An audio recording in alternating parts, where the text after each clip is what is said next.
আজকে আমি জীবনের প্রথম নবাবী সেমাই বানাবো, তাও আবার ঘরে থাকা উপকরণ দিয়ে, কোনো বাড়তি ঝামেলা ছাড়াই।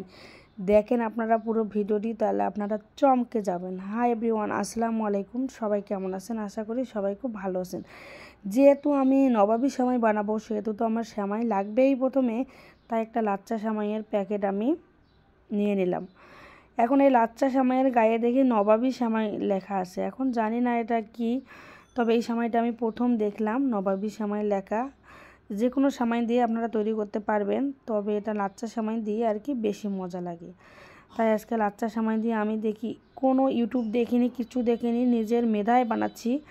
দেখি এটা কেমন হয়, তারপর আপনাদেরকে বলতেছি। আর এই সেমাইয়ের মধ্যে এই দুটো জিনিস যে কী দেওয়া ছিল আমি জানি না, তবে ও দুটো রেখে দিয়েছি খাওয়ার। ওরা ও দুটো কি খাওয়ার জন্য দিয়েছিল না কোনো মানে খাবারকে ভালো রাখার জন্য দিয়েছিল, একটু কমেন্টস করে জানাবেন কেউ যদি জেনে থাকেন। এখন এই সেমাইটা আমি প্যাকেটটা ছিঁড়ে নিব, কারণ এই সেমাইগুলো কিন্তু আমার কাছে অনেক ভালো লাগে। আমি এই সেমাইগুলো শুধু চিনি মেখেও খেয়ে নেই, এমনিও খেয়ে নেই। আমার মতো কে কে আছেন যে এইভাবে খেয়ে নেন, অবশ্যই কমেন্টস করে জানাবেন। এগুলো কিন্তু এভাবে খেতেই বেশি মজা লাগে, কি বলেন আপনারা? এখন আমি এখানে দুধ গরম করে নেব। দুধ গরম করে নিয়েছি। অন্যদিকে আমি এখানে মানে বাদাম ভেজে নিব।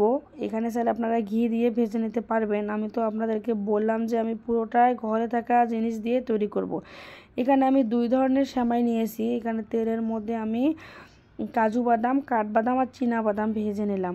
অন্যদিকে দুই ধরনের সেমাই নিলাম, একটা হলো বনফুল আর একটা হলো লাচ্চার ওই যে নবাবী সেমাই যেটা লেখা ছিল, ওই সেমাইটা নিলাম। এখন আমার সেমাইটা যেহেতু আমার নবাবী সেমাই বানাবো, সেহেতু তো আমার দুধটা ঘন হতে হবে। এখানে দুধ ঘন করার জন্য কর্নফ্লাওয়ার দিতে পারেন, আপনারা এখানে চাল ময়দা দিতে পারেন। আমি এখানে ময়দা দিয়েছি, কারণ এখানে গুঁড়া দুধ অবশ্যই দিতে হবে, কারণ গুঁড়া দুধটা স্কিপ করলে কিন্তু ভালো হবে না। গুঁড়া দুধ আর বাদাম দিতে হবে। তাছাড়া যে কনডেন্স মিল্ক, তারপরে কর্নফ্লাওয়ার, ঘি, এগুলো না দিলেও চলবে। তাছাড়াও কিন্তু সেমাইটা খেতে অনেক বেশি মজা হয়, আপনারা দেখেই বুঝতে পারবেন।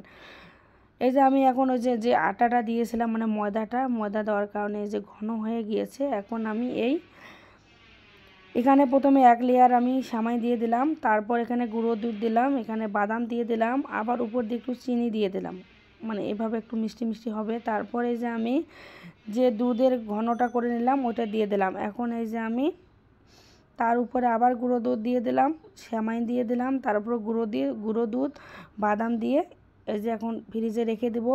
অনেক মজা হয়েছিল, অনেক মজা। আপনারা না খেলে বুঝতে পারবেন না। সবাই এবার বাসায় একবার ট্রাই করে দেখবেন। আল্লাহ হাফেজ।